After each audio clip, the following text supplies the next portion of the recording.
Minhas irmãs e meus irmãos, na véspera do dia de Natal, trazemos ainda connosco estas leituras que, de certa maneira, fazem uma preparação ainda mais próxima daquilo que iremos começar a celebrar logo à noite, muitos de nós em ambiente familiar e depois também muitos de nós na melhor maneira, celebrando a Eucaristia.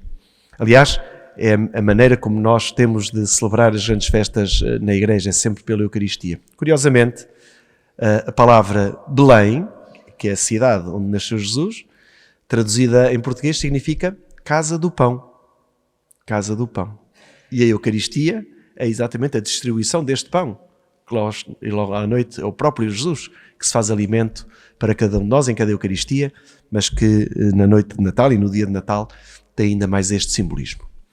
Nós escutámos na primeira leitura uma profecia do livro de Samuel, não é do profeta Isaías, como estamos acostumados a ouvir, mas é uma profecia. É um livro histórico, o segundo livro de Samuel, é um livro histórico, mas fala aqui de um profeta, o profeta Natã, e de uma conversa que o rei David tem com ele. Esta leitura aparece-nos hoje, porque no Evangelho parece que compreendemos ainda mais qual é o sentido das profecias. Às vezes nós temos esta ideia de que a profecia é uma coisa da desgraça, o anúncio de desgraças. Não, na primeira leitura, o próprio Deus, pela boca de Natã, profetizava que da descendência de David havia de vir alguém que iria salvar o seu povo. E no Evangelho, escutámos no episódio da Anunciação, a introdução que Lucas faz, a dizer que Maria, desposada com um homem chamado José, que era descendente de David. Então, este descendente prometido a David é realmente Jesus Cristo. Mas também esta leitura hoje pode querer significar uma outra coisa na nossa vida. Não sei se repararam que a atitude de David é, de vez em quando, também a atitude de muitos cristãos, também se calhar a minha. Não sei se repararam que David só se lembrou de Deus quando ele estava bem. Vivia num palácio, tinha vencido as guerras todas, tudo em paz. E aí é que ele se lembrou, mas Deus ainda está a viver numa tenda. Eu a viver num palácio e Deus a viver numa tenda. E então queria construir um palácio para Deus. Não deixa de ser interpelativa esta leitura, porque às vezes é o que nos acontece a nós com Deus. Como digo, se calhar com vocês não, porque são santos, já as asas a nascer e já quase a levantar voo. Mas eu ainda sou pecador e às vezes ainda me acontece isto, que é Deus fica para depois. Deus fica para depois. Às vezes mesmo nós, na vida religiosa, atarefados como andamos para tudo, o que é que vai ficando para trás? As orações. Deus fica para trás. Qual é o grande perigo da celebração do Natal, de hoje e de amanhã? Que Jesus fique para trás. Ora, a atitude do cristão não é primeiro eu e depois Deus. A atitude do cristão é Deus à frente, no meio e no fim. É uma oração que nós todos os dias no noviciado, ele está aqui deste lado, todos os dias no noviciado rezamos. Senhor, que a vossa graça inspire as nossas obras e as leve até ao fim. O princípio, meio e fim. O cristão, ter o título de cristão é para isto. Para que Deus esteja sempre na sua vida. E à frente de Deus. Que é isto também que o episódio de Maria hoje da Anunciação nos lembra. Deus à frente. Às vezes o que acontece é que nós lembramos de Deus nas aflições. Quando estamos aflitos. Quando já nos é a nós impossível, então, agora Deus, com promessas, com isto, com aquilo. Depois às vezes derrapamos, porque não sentimos a presença de Deus. Porquê? Porque não esteve à frente. Não foi a prioridade. Estão aqui alguns rapazes e raparigas mais novos. Também se aplica. Deus também tem que estar à frente. Porque nós às vezes desculpamos que não podemos vir à missa por termos de ficar a estudar, e é um bom motivo, obviamente, mas depois devíamos ser coerentes, e não ficarmos 1 hora, 2 horas, no telemóvel, nos jogos, para isso já temos tempo. Estou a fazer uma pausa no estudo. Porquê é que não faz uma pausa e vem à missa? Pais, não olhem para os filhos, porque a culpa não é deles. A culpa não é deles. Ou então, ao fim de semana, não posso, tenho que estudar, mas à noite há tempo para sair com os colegas, para ir beber uns copos e tal, e sair um bocado à noite, e para um jantar. Para isso há tempo. É importante que nós não esqueçamos isto às portas do Natal. Qual é a prioridade que Deus tem na minha vida? Será que eu sou mesmo cristão, ou seja, visto a camisola de Cristo? Será que Ele está nas minhas palavras, nas minhas ações? Será que eu lhe dedico o tempo que Ele merece? Que nos pede tão pouco e nos dá tanto. E como digo, às vezes só nos lembramos dele nas urgências, nas emergências, quando já não conseguimos ir por outro lado. Então fica aqui esta dica de Natal, ok? A nossa vida sempre com Deus. Sempre. Foi esta a atitude de Maria que nós hoje escutámos no Evangelho. E também podemos levar para logo à noite, para amanhã e para a nossa vida, duas atitudes que encontramos nesta passagem evangélica. Primeira, a atitude de fé de Maria. Tudo isto que se passa na vida de Nossa Senhora só podia ser visto, compreendido, aceitado ao nível da fé. Porque nada disto fazia sentido. Nada disto fazia sentido. Não vivia com José. Como é que ele ia ser mãe? Como é que lhe aparece um anjo? Como é que a prima, entretanto, já de idosa e que nunca tinha conseguido ter filhos, afinal já vai no 6º mês de grávida? Isto aos olhos humanos não fazia sentido, não podia ser. Mas a chave interpretativa de tudo isto é: a Deus nada é impossível. Convençamo-nos disto.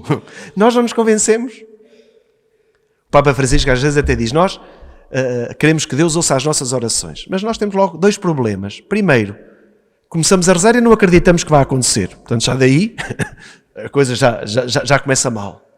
E depois, ao fim de 2 ou 3 dias de andarmos a pedir, desistimos porque achamos que Deus já não vai fazer. Não é esta a atitude.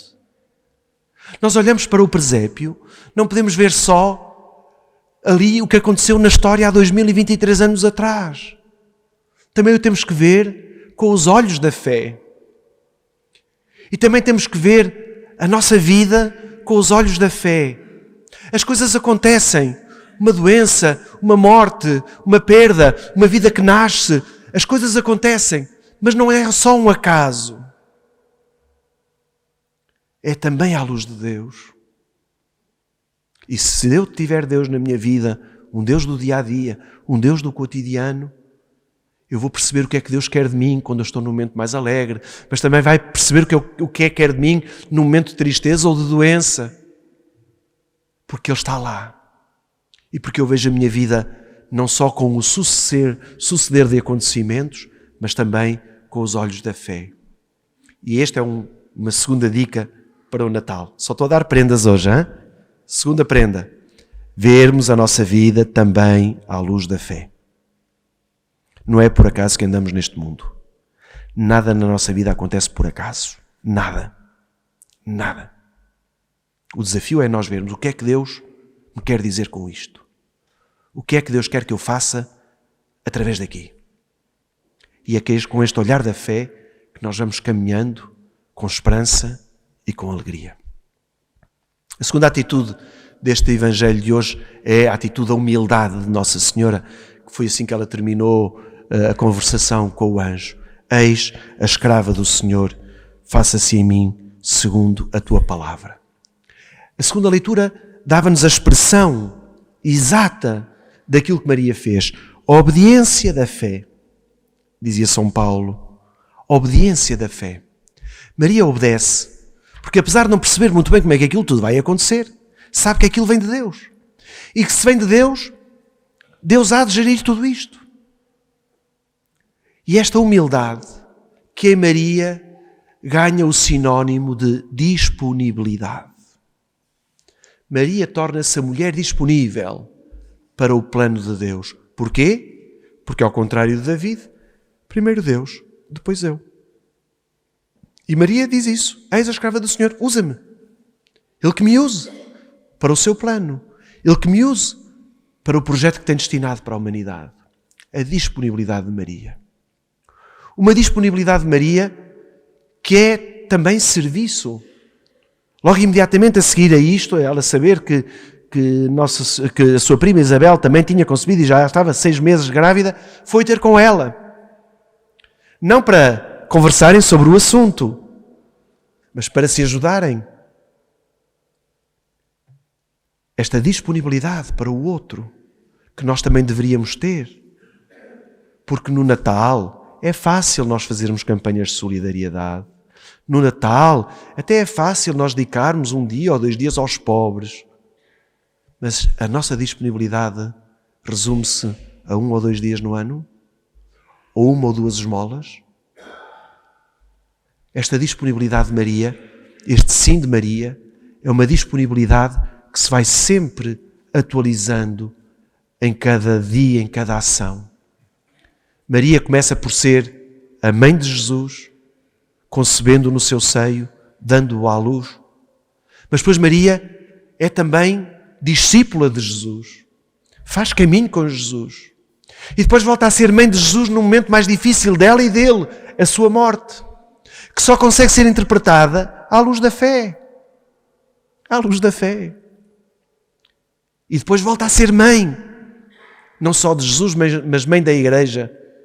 Quando ela percebe as palavras de Jesus na cruz, eis o teu filho. É este sim que é dito em cada dia. E é este sim que cada um de nós deve dizer a Deus em cada dia. Um sim que é obediência a Deus. Um sim que é disponibilidade.